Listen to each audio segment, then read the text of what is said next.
Hi everyone, today I want to show you a cool function in Power BI. This time, this function is not in Excel, so it has to be only in Power BI, which allows you to recreate the same kind of chart very quickly with just one click. Now let's get started.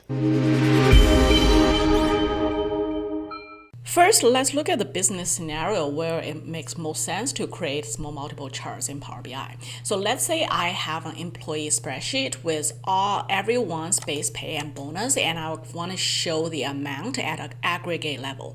There are two dimensions I want to show it. First, I want to show it by country because it's like we have multiple countries of employees. And second, I also want to show it by departments. So normally, if you create a bar chart, it's going to be something that's looking like this. So the light blue one is the sum of your base pay. The dark blue is the sum of your bonus. And then in order to show by different categories, you first show all the countries as a first layer and then show all the departments as a second layer. So that's kind of like a all-in-one chart where you show this.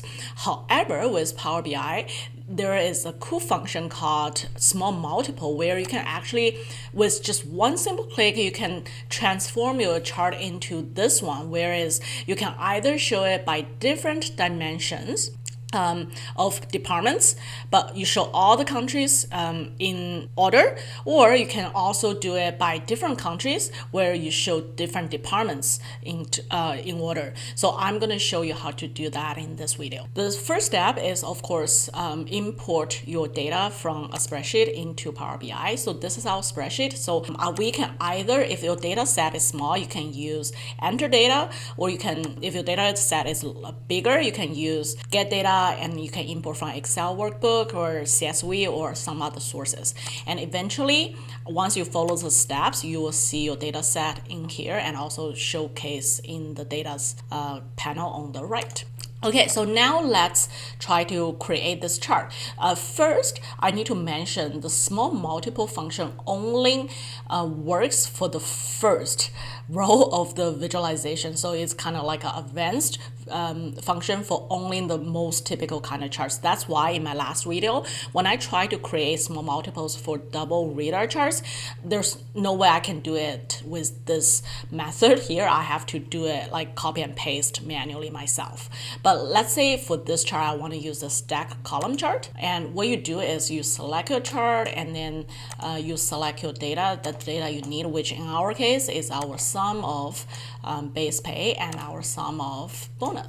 So that's how it will show. And then I wanna, like typically you wanna do it by say country. Let's say if you only have one chart, then you can layer in the department, which is how you show this. But then with the small multiple, notice you have one box here that's showing small multiple. So what you can do is as simple as just drag whatever you want to cut down to department to the small multiple field, and here is the chart that you get. So by default it's like this, and then let's say I want it to be 4 columns and 2 rows. You can go to format and then you go to small multiple, and here is how you define, how you create the rows and then the columns, and how you can define this. So this is very handy. And then let's say if we want to do the same thing, but we want to, instead of showing by department, we want to show it by country. It's as easy as just switching the country and department, small multiple. So you can see we have only 4 countries, so we can afford to have less rows. So let's just change our rows to 1 row and then have the data like this. Let's say I wanted to 2 by 2, so I'll just go 2 by 2, and then you can see your data. So this way, it's a lot easier to show, and then it also shows very clearly the country or department difference. And then it's something, it's like all in one chart that can also simply copy and paste into your Word document, PowerPoint documents very easily. Okay, that's everything I want to share with you today. I hope that you find it helpful. If you have any comments, any questions, any new ideas, feel free to leave in the comments below, and I'll try to get to you as soon as possible. Other than that, I'll see you in my next video.